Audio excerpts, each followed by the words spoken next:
bonsoir à toutes et à tous. Merci de votre fidélité à la télévision Pacifique. Bienvenue, mesdames, messieurs, dans cette nouvelle édition d'information à la une de l'actualité haïtienne. Toute la lumière sera faite sur la disparition du journaliste photographe indépendant Vladimir Le Gagneur. C'est ce qu'a promis le chef de l'État lundi à son retour du Pérou, alors qu'il en avait jusqu'à date pipémo sur le dossier. Une vingtaine de députés se préparent à boycotter le vote du prochain budget rectificatif si le gouvernement ne décaisse pas dans les 8 prochains jours les fonds communaux pour les 2 derniers exercices. Le représentant de l'Union européenne en Haïti, Vincent Dégère, a annoncé lundi le décaissement de 9,6 millions d'euros en appui au budget national, comme annoncé la semaine dernière par le gouverneur de la Banque centrale, Jean Badin-Dubois. Les gardes forestiers réclament l'augmentation de leur effectif et des moyens supplémentaires pour freiner la coupe des arbres au niveau des 32 000 hectares de terre que renferme la forêt des pins. Et puis aux États-Unis d'Amérique a été attribué le New York Times et le New Yorker remportent le prix Pulitzer pour une série d'enquêtes sur Harvey Weinstein, tandis que l'agence Reuters a été récompensée dans la catégorie photo. Voilà, mesdames, messieurs, pour l'essentiel de cette édition. Restez branchés sur la 54.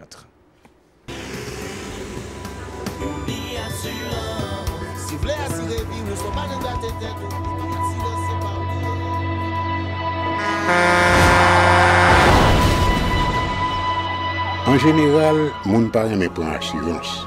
Yo considéré que son l'argent rejeté. Et pourtant, l'argent assurance te doué dans budget ou à côté l'argent kayak l'argent manger. Li là pour les deux traverser un mauvais pas. Gardez tout à côté ou ouais comment gros problème qu'on entre sur monde sans attendre.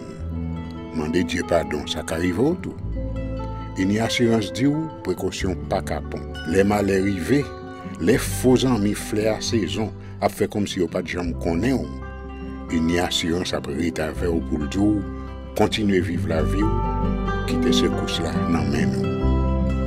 Uni-Assurance. Vivez en toute assurance.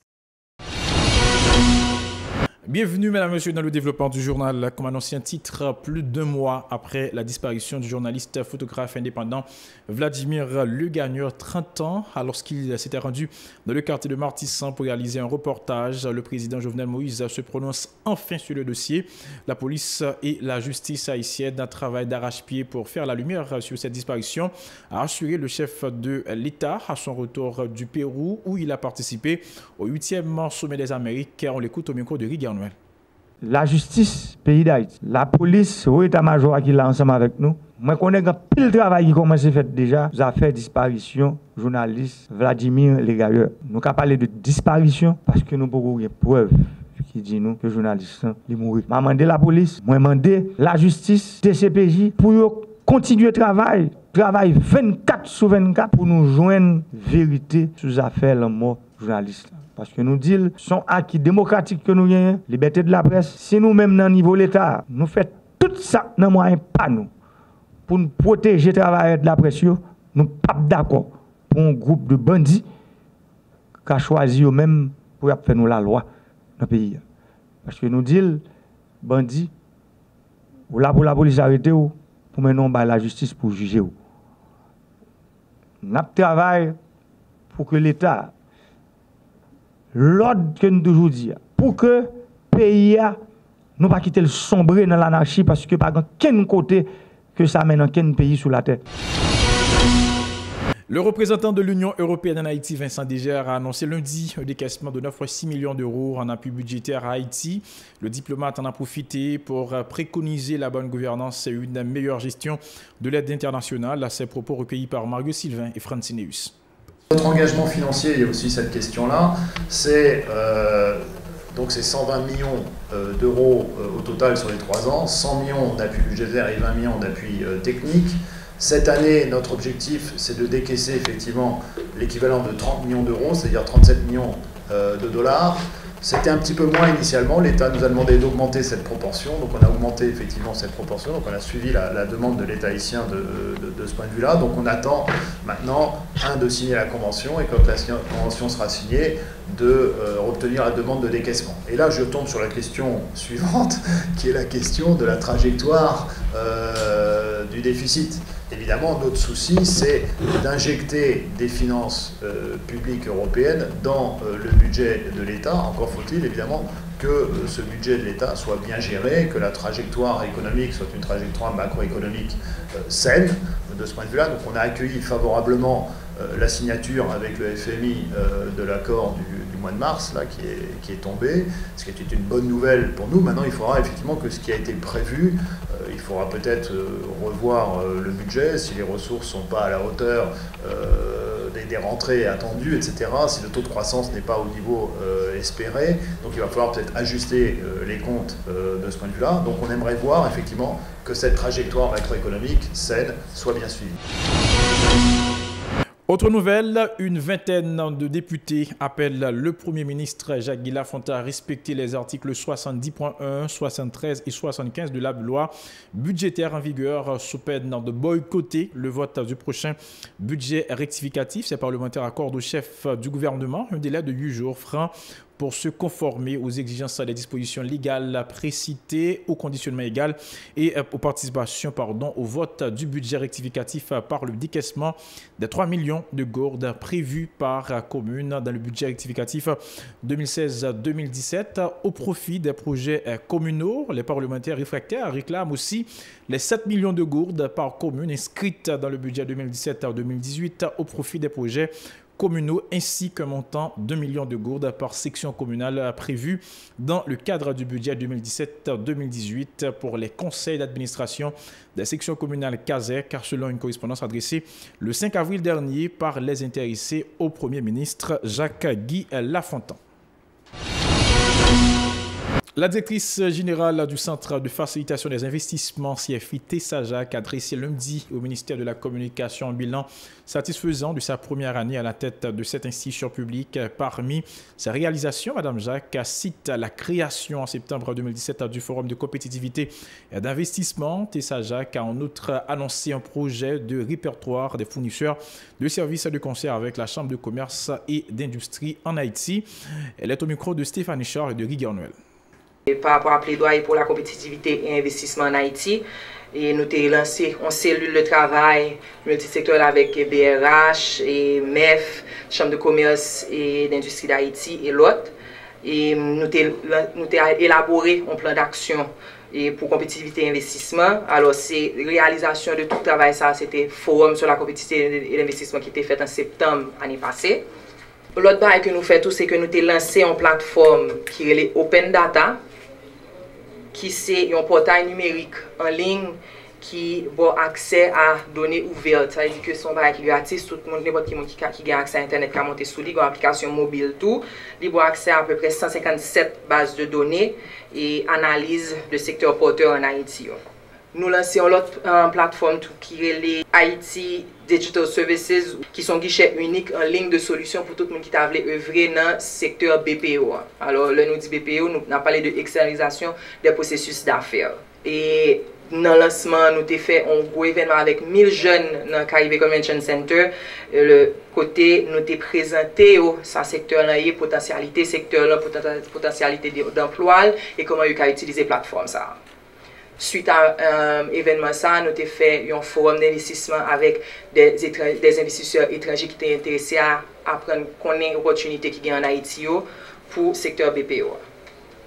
Alors, notre travail, tout ça nous fait, c'est que nous faisons un atelier d'études sectorielles de validation. Ça veut dire que tout secteur qui est identifié côté Haïti qui a un potentiel, ça nous fait, c'est que nous cherchons connaître qui marche niche, comment nous avons développé une stratégie de promotion pour le secteur sérieux, qui ça nous gagne qui est différent la caille nous de ça gagne à l'étranger.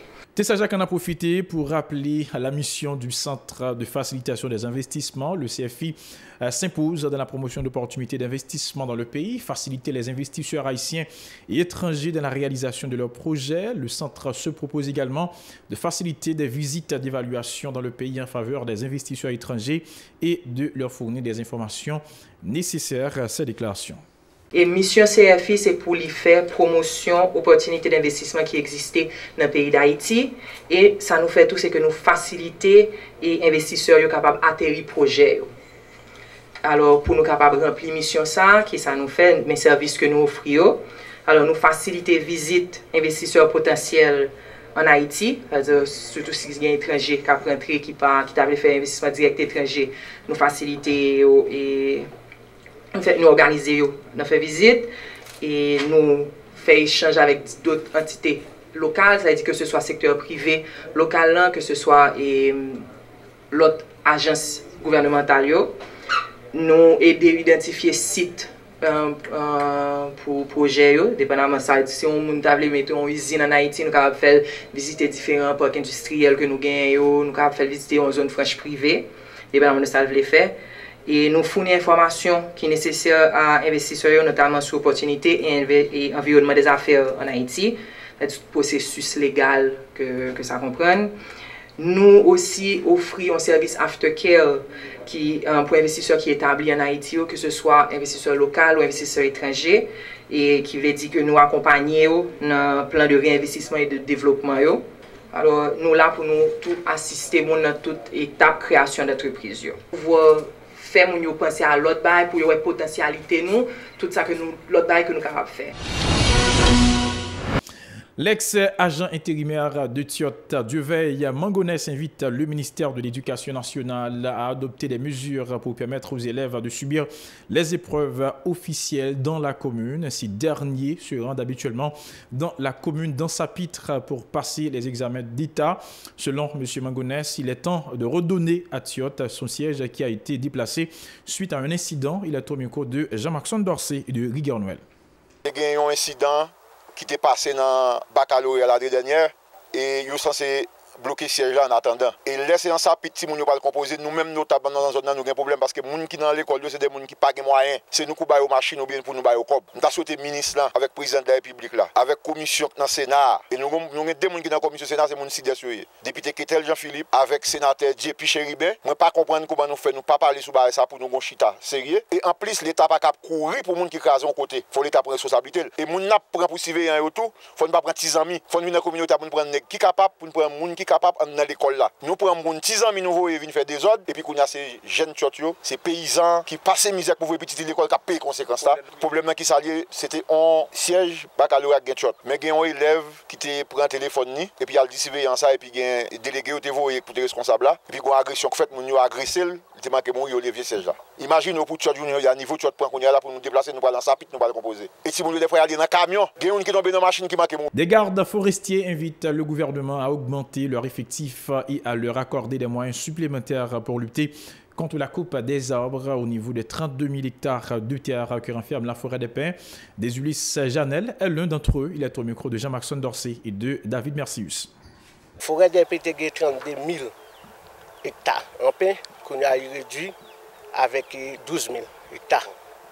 Et directement, ça fait réduire ça faut que ça là, merci. Ministre de l'Environnement qui était nommé nous 8, ça fait tirer ça là. Ça peut être fait, c'est augmenter l'effectif là. L'effectif est trop petit et tout bas nous moyens. Nous pas aucun moyen même. Ça c'est à demain nous. Alors si nous 8 à contrôler 32 000, même si payant pas là, mettez là, on va contrôler 32 000 hectares. Là où sorti là et puis tout l'autre monde l'a crasé de l'autre côté. Ça veut dire faut mettre plus de monde dans la forêt pour sillonner toute zone net qui gagne payo, c'est comme ça moins pour dar une solution. Bon, directement comme moyen nous besoin premier bagage nous besoin machine, premier ça. Nous besoin machine et puis tout nous avons besoin parce que les bandits a râlé 11 armes sur nous tout directement pour nous répondre avec lui. Nous besoin. Mais premier ça c'est moyen. Si vous pas de moyen on pas faire travail là.